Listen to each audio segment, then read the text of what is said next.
began late one evening. I was in Edie's apartment, knee-deep in a salad.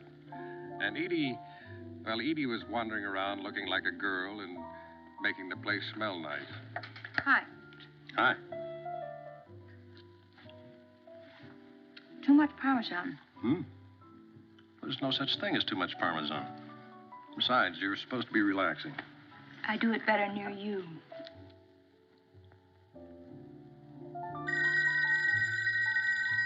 Stay in there and punch, Armand.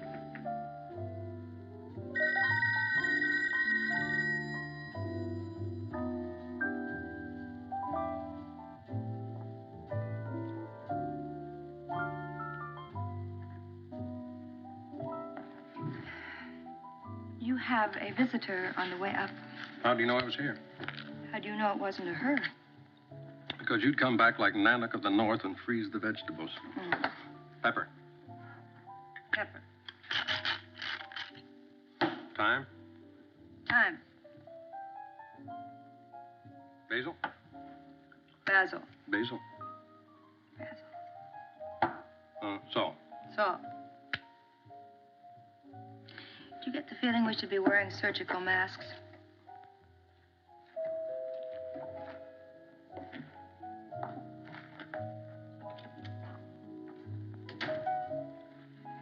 Pete, this is Mr. McCutchen. Arthur McCutchen, Mr. Gunn. Sorry to pick an awkward time. Your message service said you were at this number. What can I do for you, Mr. McCutchen?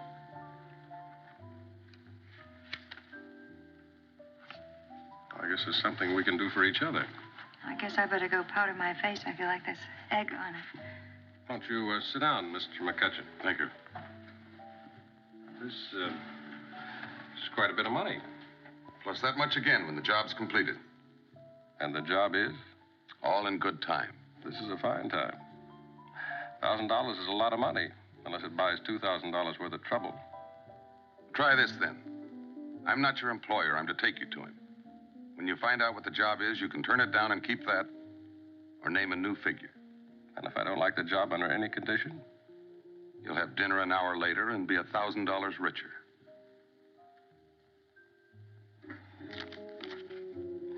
You're, persuasive. I was trying to be. I take it you don't want to tell me who I'm working for? You'll find that out when we get there. The problem involves blackmail. And you don't want the police involved in the matter? No police, no press, no one. But me, my employer, and yourself. You're forgetting one, blackmail. Oh, honey, You're amazing. I'll wait downstairs. Simply amazing. Why? The only man who eats and runs, but doesn't eat. Look, tell you what. Why don't you cook one of the steaks for yourself? I might turn the job down. Ha. I'll be back early. Ha. Oh, come on. Suffer. It was pretty obvious Mr. McCutchen wasn't a member of the average working class. He was loaded, or worked for somebody who was. It was 7:30 when we reached our destination. The house took up the whole top of a mountain. To say it was an architectural triumph of simplicity and good taste, you'd have to be drunk. I knew the house, and I knew who owned it. The name was a household word. Caesar Carlile, eccentric billionaire.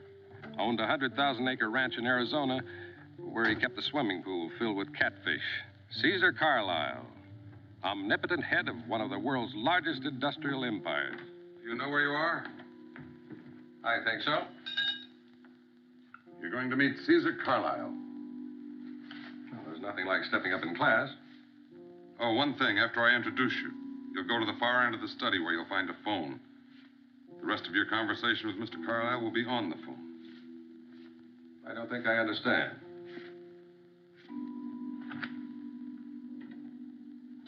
Mr. Carlile is quite deaf. You mean even though I'm in the same room with him? Mr. Carlile will suggest the phone. Just don't act surprised. Mr. Carlile will see you now, sir.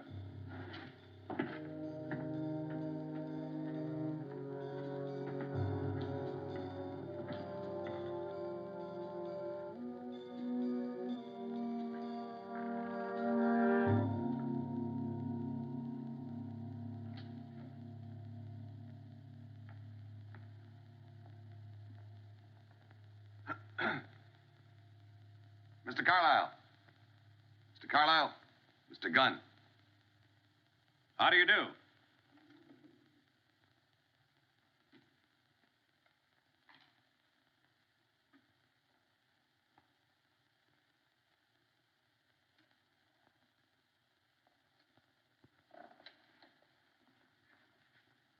Glad to know you. I've heard a great deal about you. That makes us even. Would you mind using the phone? I think we can talk a little better that way. On the desk.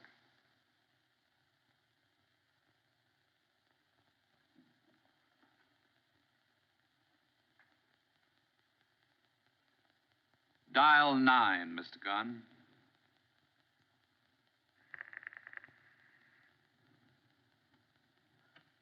Sit down, Mr. Gunn. Did McCutchen explain why you're here? Only that it was a matter of blackmail. Oh, it's very simple. I got involved with a girl. She's trying to extract $1 million. What has she got on you that's worth $1 million? Certain documents. I have no idea how she got them. Would you like to tell me what they are? What they are is none of your business. I just want them back, and I don't care how I get them. Where did you meet this girl? Well, McCutchen here introduced her to me. I met her in Palm Beach. I beg your pardon? I met her in Palm Beach. Then a few weeks later, I met her again here at a party. It wasn't McCutchen's fault. I saw her, and I wanted to meet her. Must be quite a girl. First time I ever made a mistake about a woman. An expensive mistake, Mr. Carlile. I'd pay the money in a minute if I could be sure I'd get the documents back. But you can't be certain.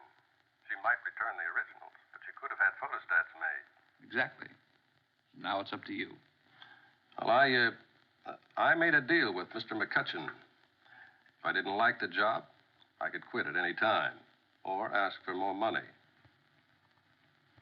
How much? 1,000 to save $1 million? Now, you're a businessman, Mr. Carlile. How much would you charge? I've already given him 1,000. Another 1,000 now and 2,500 when the documents are handed back. What's the girl's name? Merrin Wood. McCutchen here will tell you any more that you need to know. And now, good night, Mr. Gunn.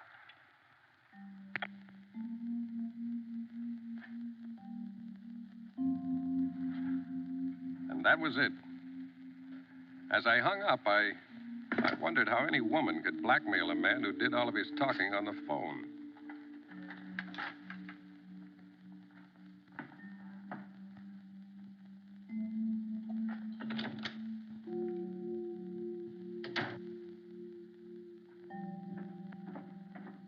What's the next step? I'll introduce you to Merrin Wood tonight. She's having a party in her apartment. I'm supposed to show up there with a bank book showing a deposit for $1 million in her account. Well, I don't think she's going to be very happy if you show up without it. I'll stall for time, ask for a few more days. That doesn't give me very much time. Look, how do I get into this party? If I show up with you, I don't think I'll get very far with Miss Wood. I'm only supposed to pay you $4,500. Not do your job for you. Is this a big party? I imagine so. You say you met Miss Wood in Palm Beach?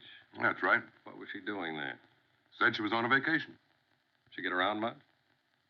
Quite a bit, but she was always alone. All right. I'll get in somehow.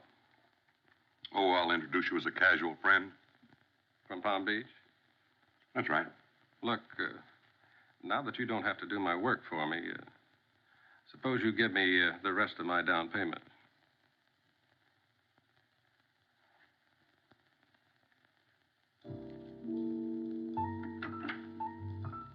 Edie? Honey, you here?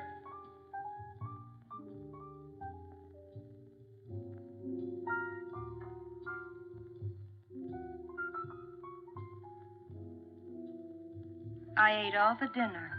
You can eat your heart out. Over. P.S. I love you.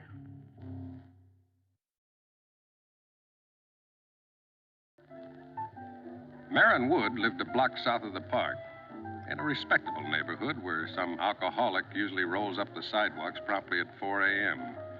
and invariably gets arrested promptly at 4:30. Getting in wasn't too difficult. I just put one foot in front of the other. Hi, Mac. Oh, hello, Dave. Marin show up yet? No, not yet. The hostess missing?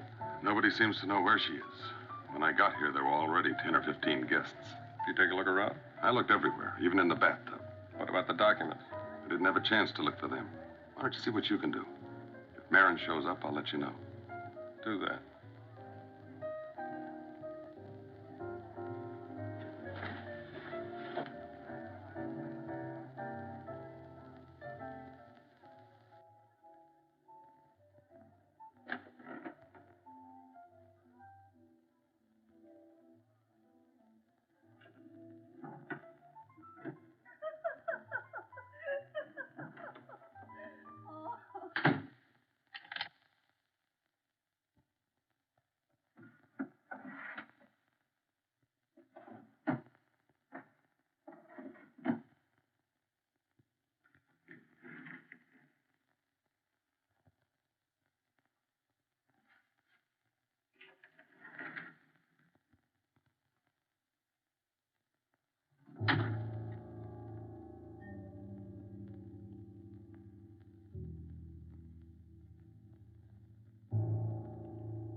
For about 5 seconds, I felt like somebody had filled my shirt with caterpillars.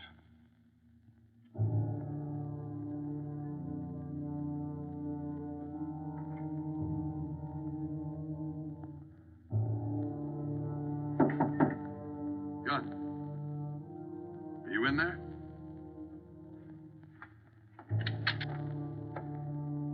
Don't tell me the host has finally arrived. No, why?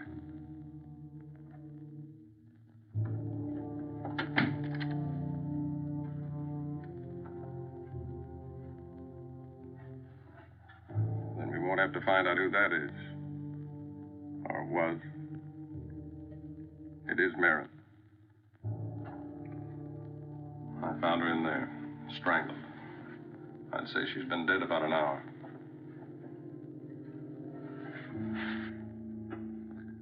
What should we do? Calling the police is usually a good opener. That'll mean an investigation. There's generally an investigation when somebody's been murdered. You worried about Carlile? Of course I'm worried. You can't afford to be mixed up in a thing like this. Who would want to kill her? Maybe somebody else knew about those documents. That's impossible. Why? Maybe she had another boyfriend or confided in someone. A lot of people would kill for $1 million worth of blackmail. On the other hand, if someone did show up with those documents, they'd be admitting that they were the killer. I know, it doesn't make sense. Unless Carlile has those documents. You mean that... It's ridiculous. One thing's for sure. She didn't strangle herself. Look, you go back down to the party. Tell everyone what happened. Tell them to stay put until the police get here. What are you going to do? And have a talk with Carlile.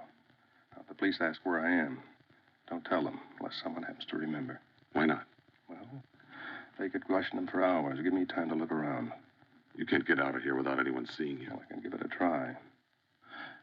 Do you know where that door leads to? Backstairs. Good.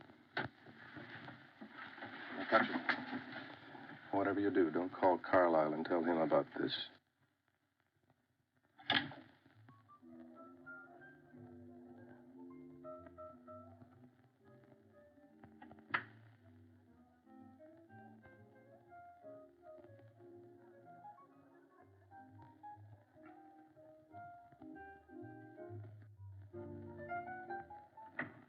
I just told you, Mr. Carlile.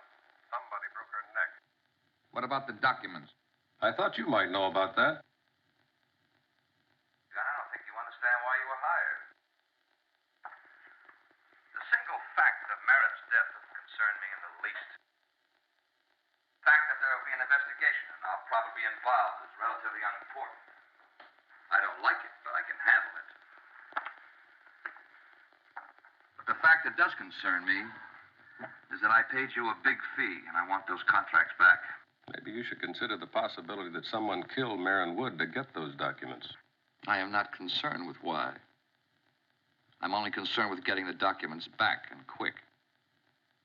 Where's McCutchen? At the girl's apartment. I had him phone the police. But I was seen leaving. They're probably looking for me right now. I am still only concerned with the documents. They're part of the killing now.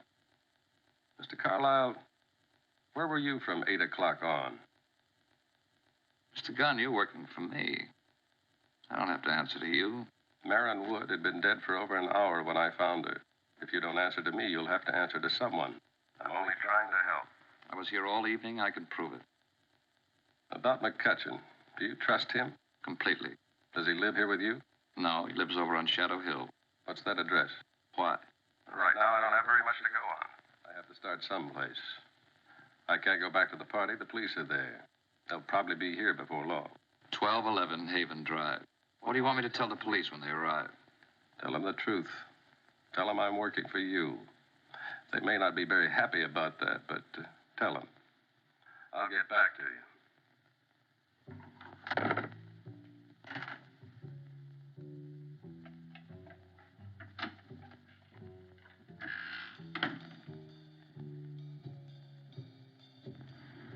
I dropped by my apartment, changed clothes, and half-hour later, I was at McCutchen's unpretentious house on Shadow Hill. There was a light upstairs, but the house seemed empty.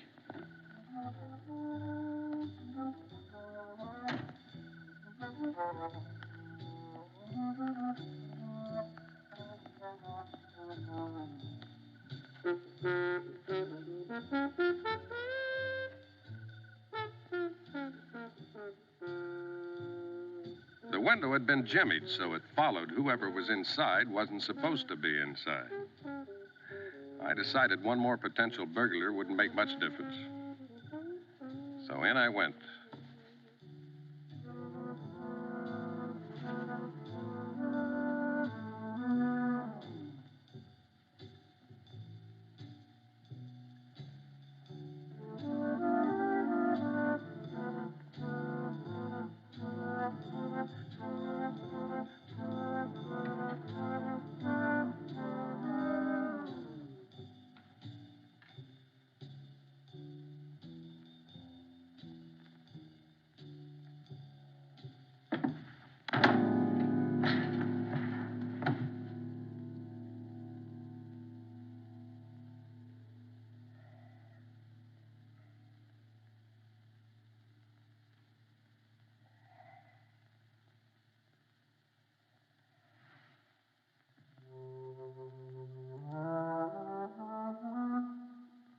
It was reasonable to be confused. Getting knocked out is always unpleasant. Waking up with a strange gun in your hand, even more so. It wasn't hard to figure why somebody left me with a gun. It sure wasn't my birthday. Now, Marion Wood had been killed long before her guests had arrived, but her apartment hadn't been searched. Now McCutchen had been killed and this place ransacked. I had a hunch that somewhere in Carlile's 30 rooms was the answer. When I got to the Carlile mansion, I neglected using the front gate. I had a reason.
Be our guest.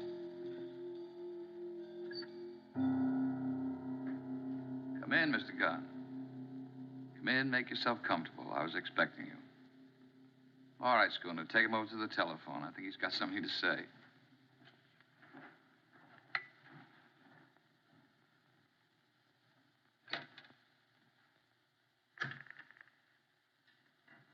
We knew you were coming, or at least I assumed it was you. You know, these grounds are wired with a very elaborate alarm system. It would have been advisable to use the gate. So I broke into your house. You going to have me shot for that? Well, you are trespassing. I'd certainly be within my rights. But aside from that, I believe the police want you for 2 murders. I'd be doing the community a considerable service. You've got the documents. I didn't have them until Schooner brought them back a few moments ago. You know, I like you, Gunn. I'm sorry that you went to McCutchen. So McCutchen had the documents. Yes. All right, Schooner, take him out. The police are right behind me. They spotted my car. I took care of that, Mr. Carlile. I parked his car in the garage.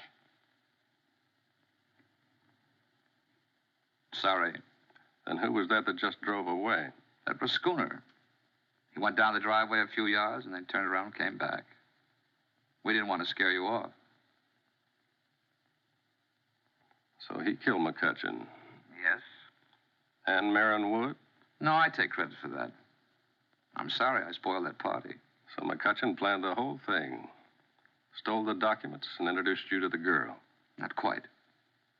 He got the idea when he introduced me to Marin. According to Marin. She got the idea to tell me all about McCutchen and then keep the money for herself. That was a big mistake. And now, if you'll excuse me, Mr. Gunn, I'm really very tired. I'll bet.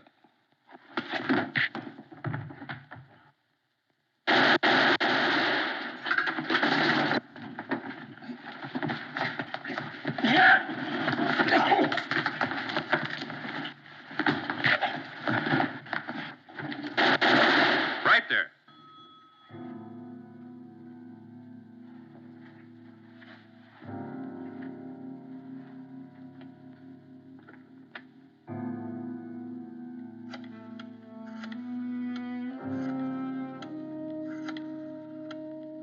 You probably read about it in the papers.